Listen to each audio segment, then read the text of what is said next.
En este video vamos a explicar la demostración del teorema del valor intermedio a través de los métodos de demostración que venimos estudiando en videos anteriores. Recordemos que el teorema del valor intermedio es muy importante en el análisis matemático, ya que con él podemos demostrar otros teoremas que impliquen existencia de objetos. El teorema dice que si a f continua en el cerrado con alfa igual a f de a, beta igual a f de b, siempre que alfa sea distinto de beta. En este caso voy a utilizar la demostración siendo alfa menor que beta y sea gamma un número tal que esté entre alfa y beta, entonces existe un número c perteneciente al abierto tal que f de c es igual a gamma.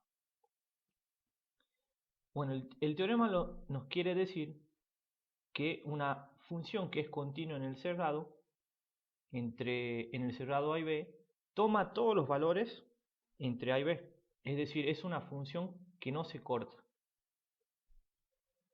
En este teorema tendremos que demostrar la existencia de un número C. Primero, aplicamos el método progresivo-regresivo y empezamos con el proceso regresivo, es decir, analizar lo que está en B. Como tenemos el cuantificador existe en B, tenemos que utilizar el método por construcción. Es decir, tenemos que construir ese valor C tal que el valor de esa función en C sea igual a gamma.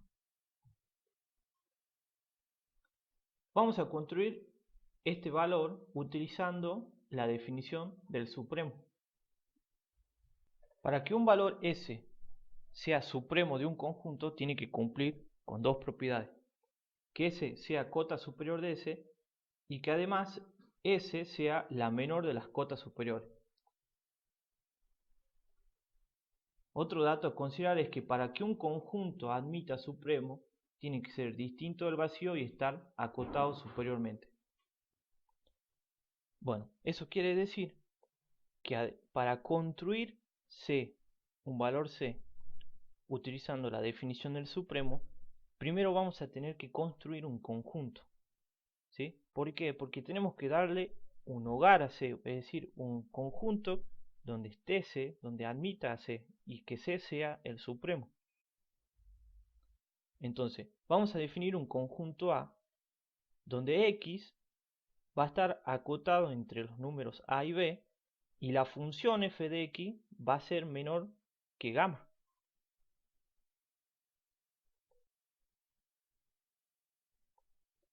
Si nos fijamos, f de A es igual a alfa, entonces alfa pertenece al conjunto A, por lo tanto el conjunto no es vacío. Y para todo x que pertenece al conjunto A, todos los valores del conjunto son menor o igual a b, es decir que b es una cota superior. Por lo tanto, cumpliendo con estas dos propiedades, el conjunto A admite supremo. Aquí voy a representar, voy a ubicar el conjunto A que va a estar entre A y B, ¿sí?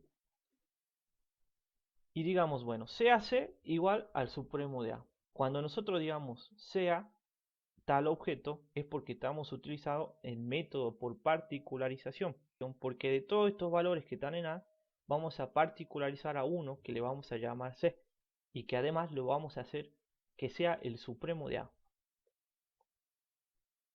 Ahora, A es menor o igual que C. ¿Cómo sabemos esto? Ya que C es el supremo de A, todos los valores X que pertenecen al conjunto son menores que C. Y A pertenece al conjunto, por lo tanto A es menor o igual que C. También sabemos que C es menor o igual que B, porque B es cota superior de A y el supremo es el menor de las cotas superiores. Aquí lo que puse en verde está representando las cotas superiores. Entonces, A admite supremo y también C se encuentra entre A y B. Entonces tenemos tres alternativas por la tricotomía de los números reales. Sabemos que f de C puede ser menor que gamma, mayor que gamma, o lo que queremos demostrar que f de c sea igual que gamma. ¿Sí? Ahora, vamos a aplicar un método por contradicción, donde vamos a llegar vamos a llegar a la conclusión de que es absurdo considerar que f de c sea menor que gamma y que sea mayor que gamma, y por descarte la única opción que nos quedaría es que f de c sea igual. Supongamos que el valor f de c es menor que gamma. Por hipótesis sabemos que gamma es menor que beta. Por transitividad tenemos que f de c es menor que beta. Y beta es igual a f de b. Por lo tanto, si f de c es menor que f de b, entonces f de c es distinto a f de b. Y concluimos que c es distinto de b, y esto lo sacamos por la definición de función. Ya sabemos que dos valores de x tienen distintas imágenes. Como la función es continua en c, por hipótesis, y además por el teorema de conservación del signo, va a existir un entorno del C, tal que ese entorno va a estar incluido en el conjunto. Recordemos que un entorno del valor C de radio delta, y ese delta va a tomar, este entorno va a tomar valores a la derecha de C y a la izquierda de C. Es decir, existe un K que pertenece al entorno que es mayor que C. Y eso es absolutamente absurdo porque nosotros suponemos que C es el supremo y no hay valores que sean más grandes que C. Ahora supongamos lo otro, que f de C es mayor que gamma. Como gamma es mayor que alfa, tenemos que f de C es mayor que alfa y alfa es igual a f de A. Todo esto por hipótesis. Por lo mismo que dijimos anteriormente, por definición de función, S es distinto de A, por lo tanto C es mayor que A.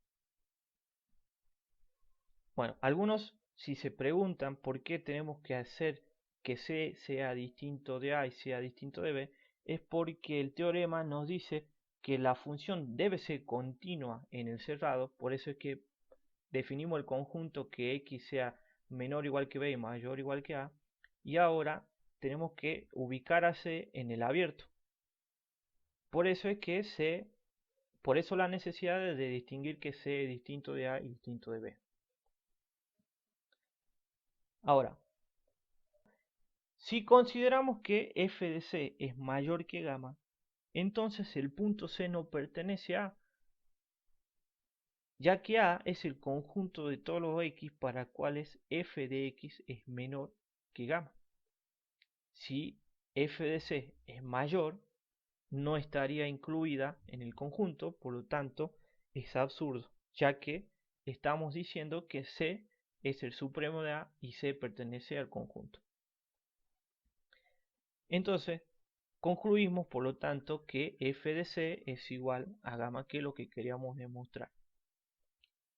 Gracias por ver el video, denle me gusta y suscríbanse a mi canal.